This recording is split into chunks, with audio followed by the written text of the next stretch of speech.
우리 옆 사람들과 이렇게 한번 인사하겠습니다. 새해 복 많이 누리세요. 해피 뉴 이어. 여러분들 올 한 해 2022년도 하나님께서 여러분들에게 예비하신 놀라운 복이 여러분들 가정과 심령에 충만히 임하시기를 주님의 이름으로 축원드립니다. 여러분들 선물 받아보신 적 있으시죠? 우리가 예상했거나 예상하지 못했거나 이 선물을 받으면 늘 기쁜 마음이 있습니다. 그렇죠? 그래서 아이들이 여러분들 위해서 조그만 선물을 이렇게 마련해 놓으면 얼마 안 되는 선물이지만 그러나 그 마음이라는 것은 그 선물보다 마음으로 인해서 더 풍성해집니다. 그래서 여러분들 하나님께서 여러분들에게 자녀를 주셨을 때, 또 배우자를 만나게 해주셨을 때, 또 첫 직장에 들어가게 되었을 때 얼마나 기쁘셨습니까? 오늘 본문에 여러분들에게 소개시켜 드릴 것이, 여기에 한 아이가 나오는데 그의 생애 최고의 선물을 받은 이야기에 대한 이야기를 전해드리려고 합니다. 1971년에 태어난 라이언 화이트라는 학생이 13살 때 혈우병이라는 희귀한 병이 걸렸습니다. 이 병은 계속해서 피를 이렇게 순환을 시켜야 하는 그런 병이었습니다. 그런데 이 의사진들이 실수를 해서 수혈을 했는데 그 피 속에 에이즈의 바이러스가 있어서 이 아이 13세 나이에 라이언이라는 이 학생이 에이즈에 감염이 됩니다. 이것이 또 많은 사람들에게 알려지게 되고, 라이언은 정말 어른들이 부주의로 이렇게 된 것에 대해서 많은 어른들이 그 잘못한 것을 뉘우치고 이 라이언을 응원하기 위해서 이 당시에 아주 최고의 가수인 마이클 잭슨을 비롯해서 많은 사람들이 라이언을 찾아가서 선물도 주고 그를 위해서 노래도 지어주고 많은 관심을 갖게 되었습니다. 그럼에도 불구하고 라이언은 5년밖에 살지 못하고 그의 나이 18살이 되던 해에 주님의 품에 안기게 되었습니다.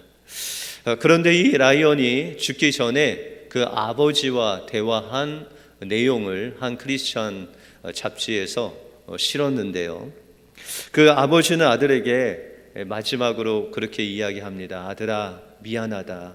내가 너에게 해줄 수 있는 것이 이제는 아무것도 없구나. 이 아빠가 더 이상 어떤 선물도 너에게 줄 수 있는 것이 없음을 용서해 다오라고 그렇게 이야기를 했습니다.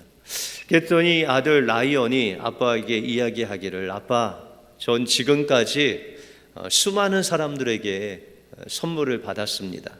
저를 위해서 노래도 지어주고 마이클 잭슨을 만나서 사진도 찍고 대통령도 만나고 여러 사람들이 만나서 저에게 정말 잊혀질 수 없는 그런 귀한 선물을 주었습니다. 그런데 아빠 같은 선물을 준 사람은 아무도 없었습니다. 아빠는 저에게 죽어서도 천국 갈 수 있는 그 티켓을 저에게 선물로 주셨습니다. 바로 예수님을 저에게 소개시켜 주셨어요. 아빠 때문에 저는 교회에 나가게 됐고, 그 예배 가운데 예수님을 만나서 예수님을 믿고 영생이라는 최고의 선물을 얻었습니다. 이보다 더 위대한 선물은 없을 거예요 라고 아빠에게 마지막 그 선물 준 아빠에게 감사하는 라이언의 모습을 우리가 기억합니다. 비록 라이언은 이 땅에서 오래 살지 못했지만 이 세상에서 가장 귀한 선물이신 그 예수님을 그 아버지를 통해서, 그 축복의 통로인 아버지의 말을 통해서 예수님을 만나 영원한 천국을 바라보고 이 땅의 삶을 아름답게 마무리했다는 것입니다. 여러분들 인생에서 가장 귀한 선물이 무엇입니까?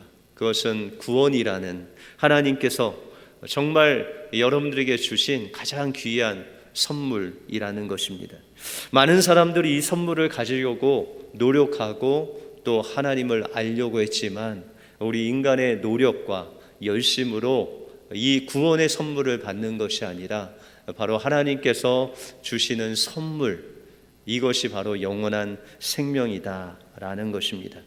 이제 2022년이 밝았습니다. 코로나로 어려운 상황이지만 그러나 우리가 이 건강한 모습으로 하나님 앞에 현장으로 또 영상으로 예배 드리게 하신 그 놀라운 2022년을 하나님께서 우리에게 또 우리 성도님들에게 선물로 주셨습니다. 이 2022년도에는 하나님의 은혜로 여러분들에게 주신 그 예수님의 생명으로 주신 선물인 구원으로 말미암아 날마다 기뻐하시고 또한 하나님께 영광 돌리시는 복된 22년이 되시길 주님의 이름으로 축원드립니다.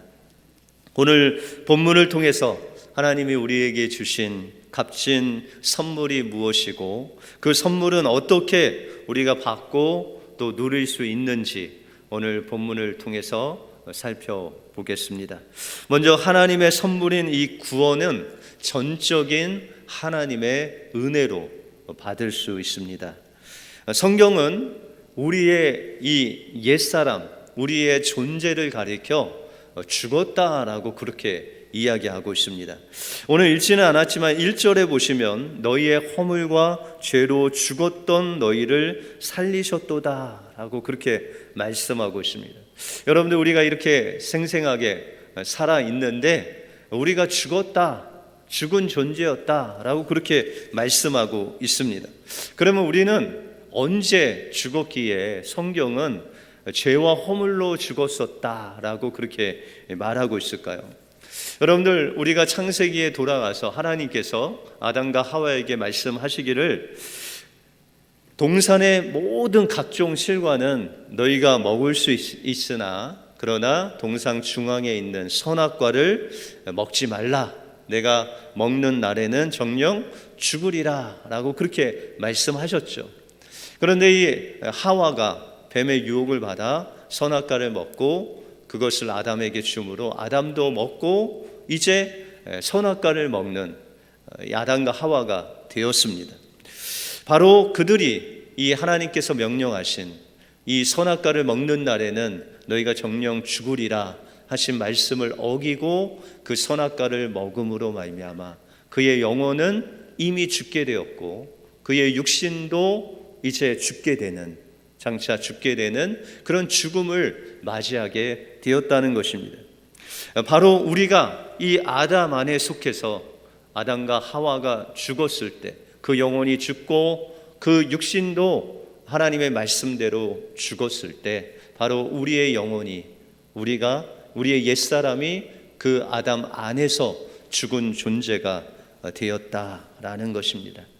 여러분들 좋은 날에 생일이나 졸업식이나 이런 날을 가보면 꼭 빠지지 않는 것이 있죠. 그것이 바로 꽃다발입니다.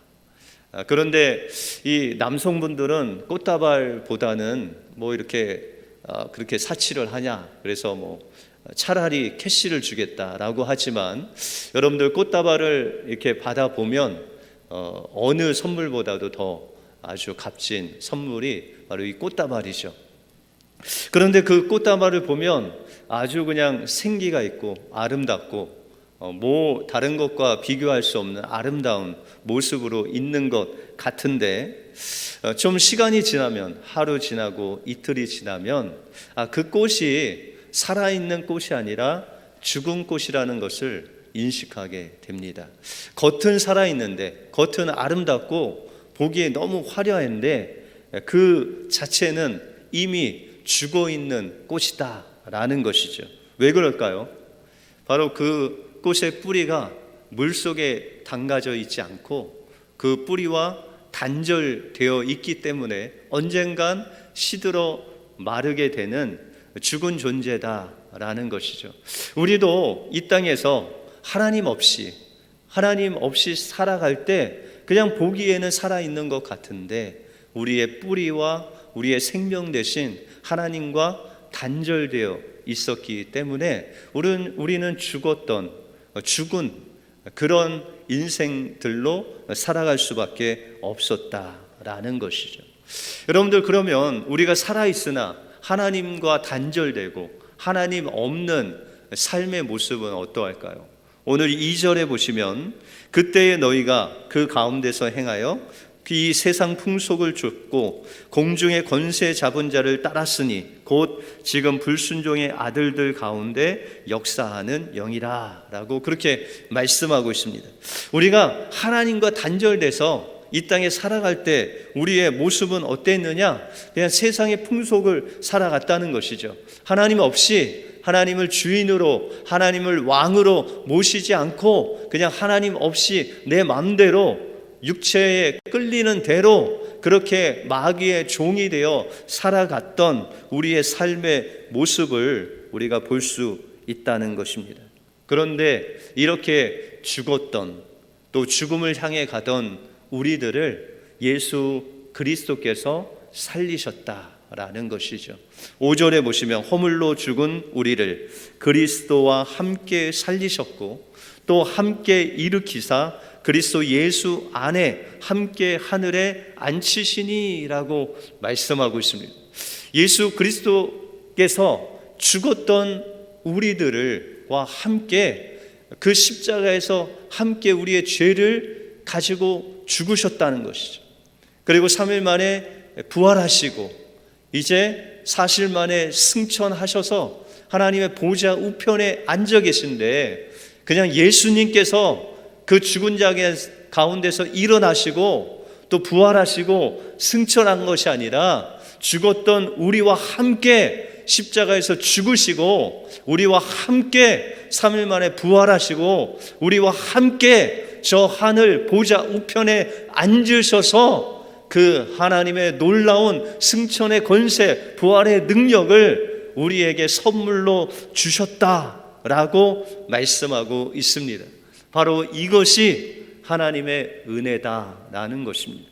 우리가 하나님 앞에 구하지도 않고 우리가 무엇인가 행함으로 그 구원에 동참하지도 않았음에도 불구하고 하나님께서 우리에게 주신 이 구원, 이것이 바로 전적인 하나님의 선물이자 은혜다라고 말씀하고 있습니다. 여러분들 출애굽기 14장에 보시면 유월절이 나오죠. 여러분들 유월절에 이 유월절이라는 것은 하나님의 심판이 넘어간다라는 거예요. 그래서 이 애굽 사람들 다 심판할 때 가정마다 하나님께서 심판을 하시는데 그 심판이 넘어가는 그런 은혜를 받은 가정들이 있었다라는 것이죠. 어떤 가정은 구원받고 어떤 가정은 구원받지 못할까요? 여러분들, 우리가 그 애굽에 사는 이스라엘 백성들이 하나님께 열심히 예배를 드리고 또 믿음이 좋은 사람은 심판을 받지 않았을까요? 그렇지 않아요. 우리의 믿음과 우리가 예배하는 행위, 우리가 하는 그 모든 것과 상관없이 어떤 사람은 구원받았어요? 예수 그리스도의 피가 발라지면 구원을 받고 그 피가 없으면 심판받은 거예요. 여러분들, 만약에 거기서 하나님을 섬겼는데 피를 못 발랐어요. 그러면 심판 받았을까요? 안 받았을까요? 심판 받는 거예요. 다시 말해서 우리와 상관없이 구원은 예수 그리스도의 보혈로 받는 하나님의 전적인 선물이며 은혜다라고 말씀하고 있다는 것입니다. 여러분들, 베드로가 예수님이 십자가를 지시기 전에 그 십자가에 대해서 말씀하실 때 베드로는 말하기를 내가 죽을지언정 끝까지 주님을 따르겠다라고 완전히 약속을 했죠. 맹세를 했죠. 그런데 정작 예수님께서 십자가에 끌려가시니 그가 그 대제사장 뜰에서 예수님, 결박당한 예수님을 보고 있는데 그 여종이 그에게 묻죠. 너도 그 당이다. 너도 저 예수를 믿는 자다라고 이야기했을 때 그는 3번이나 주님을 부인하게 되죠. 여러분들, 베드로가 구원받는 것은 자신의 열심으로 구원받은 거 아닙니다. 베드로가 예수님 따라간 거 자신의 힘으로 예수님 따라갈 수 없음을 성경은 보여주고 있다는 것이죠. 그래서 예수님께서 이제 부활하셔서 그 갈릴리 바다에 있는 베드로에게 나타나셔서 묻죠. 3번을 묻습니다. 내가 나를 사랑하느냐? 이 말은 너 나 따라올 수 있느냐? 라는 거예요. 예전 같으면 예수님 제가 죽기까지 예수님 따르겠습니다 라고 했던 이 베드로가 예수님께 그 답을 돌립니다. 예수님이 아십니다. 내가 주님을 사랑하는지 제 힘으로는 사랑할 수 없는 것도 주님이 아시고 제가 주님 사랑하는 것도 주님이 아십니다. 그 모든 것 자기에게 있는 것이 아니라 주님을 사랑하고 주님을 따라가고 또 주님께서 주신 그 은혜를 받는 것은 이 베드로에게 속한 것이 아님을 그가 철저하게 그 십자가 사건을 통해서 알게 되고 부활하신 주님 앞에 주님이 아십니다. 그 모든 것들 주님께 돌릴 때 그제서야 주님께서 말씀하시기를 내 양을 먹이라, 내 양을 치라 라고 그렇게 사명을 부여하십니다. 여러분들, 우리가 구원받은 건 전적으로 하나님께서 우리에게 주신 선물이고 은혜다라는 것입니다. 그러므로 올 한 해 하나님이 여러분들에게 주시는 그 선물인 은혜가 여러분들 마음속에 다가올 때 여러분들 마음을 활짝 열고 주님의 선물을 받아들이시기 바랍니다. 감사하는 마음, 순종하는 마음, 그 하나님께 정말 모든 것을 돌리는 마음으로 그 하나님의 은혜를 받으심으로 인해서 올 한 해 주님이 주시는 풍성한 은혜를 누리시는 여러분들의 삶이 되시길 주님의 이름으로 축원드립니다. 그럼 하나님의 이 선물인 구원은 어떻게 받을 수 있을까요? 주님이 주신 바로 믿음을 통해서 우리가 받을 수 있다라는 것입니다. 여러분들, 우리가 구원하면 목사님 우리 구원은 믿음으로 받았죠 라고 그렇게 생각할 때가 있습니다. 그런데 여러분들, 믿음이라는 것은요 하나님께서 우리에게 구원을 선물로 주실 때 그 선물을 우리가 받는 손과 같은 거예요.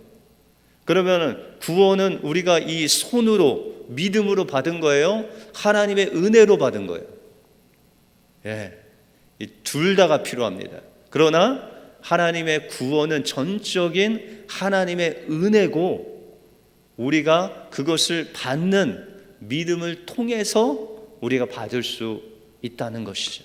그러므로 구원의 전적인 주권은 바로 하나님의 은혜에 있고 우리는 그것을 우리의 마음으로 받아들임으로 구원을 얻는다라는 것이죠. 여러분들, 어떻게 수영 잘 하세요?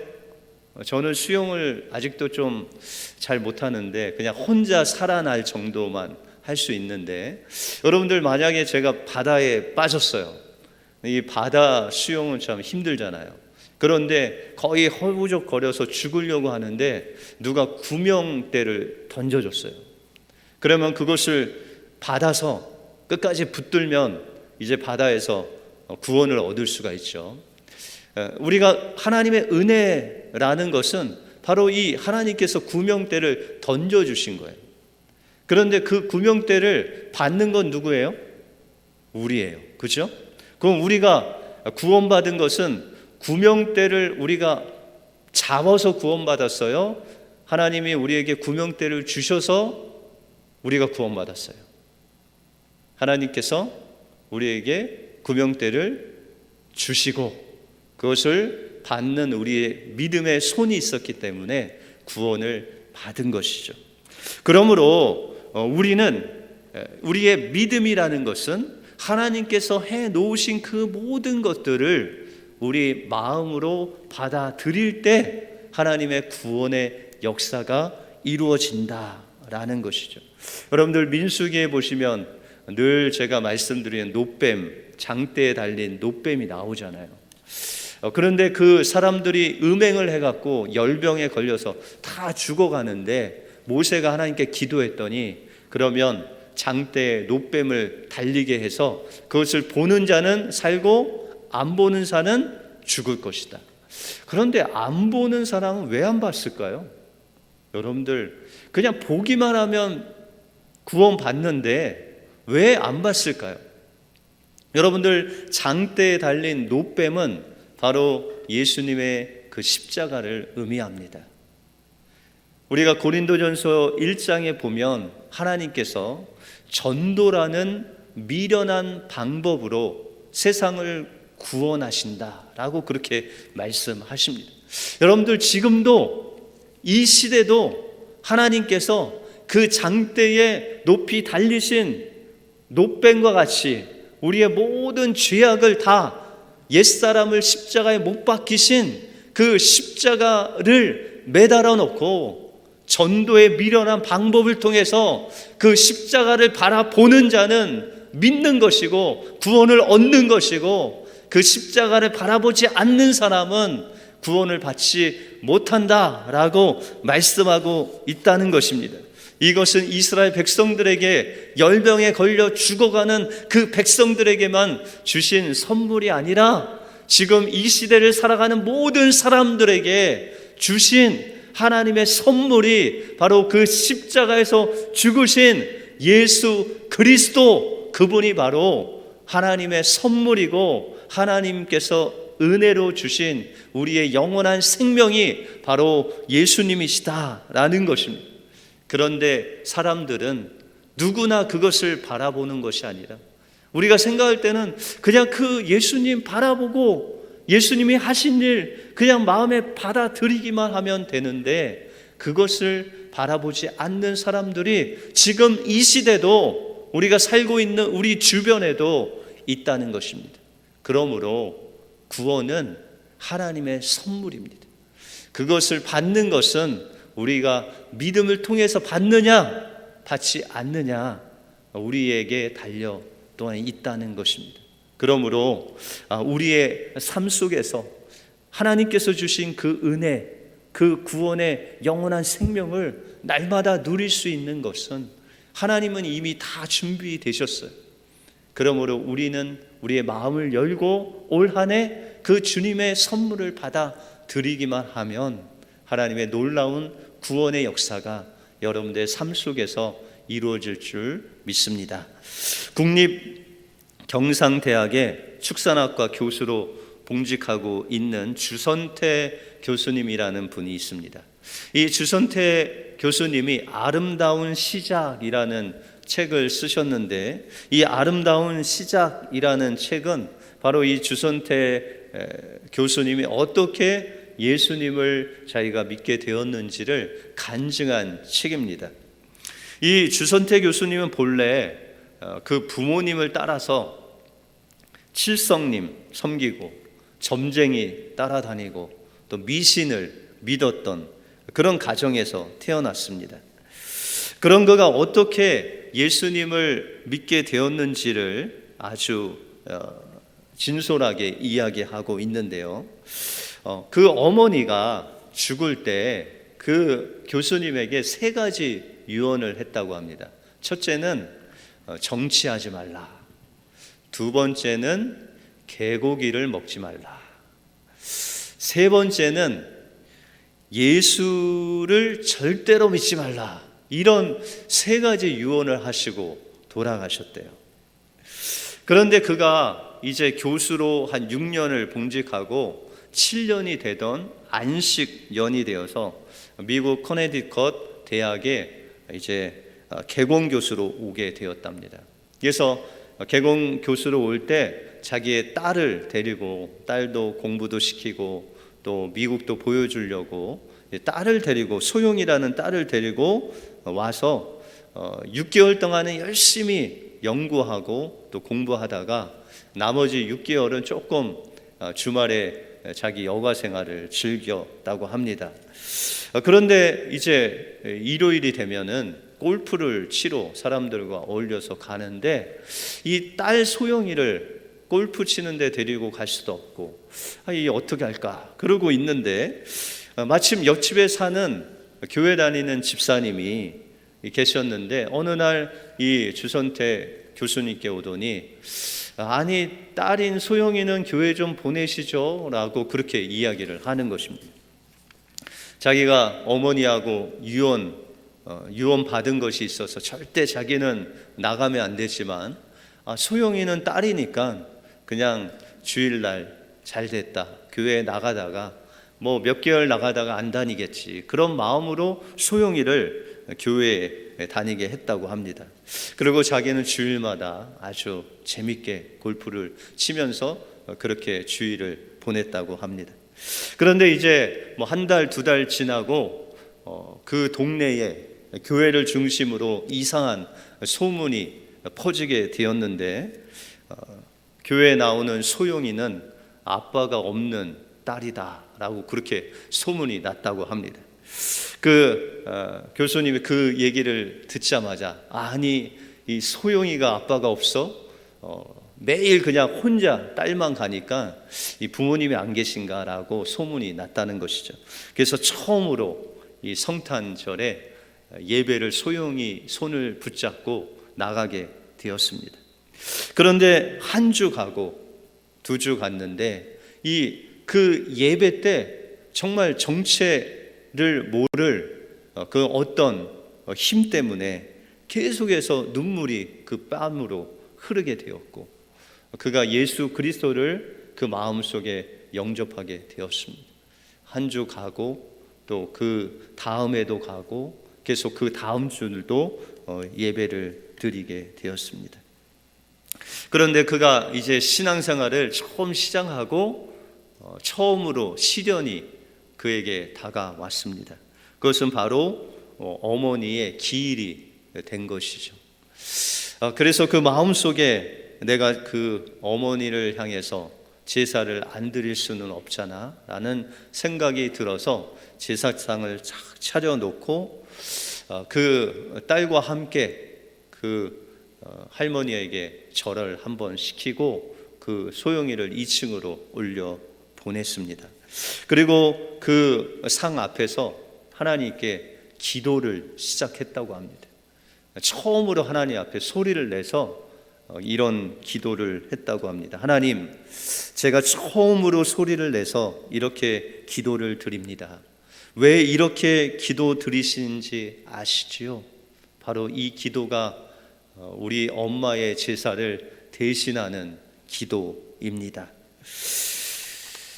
그러면서 이 교수님이 하나님 앞에 기도를 한 후에 엄마를 향해서 독백을 합니다.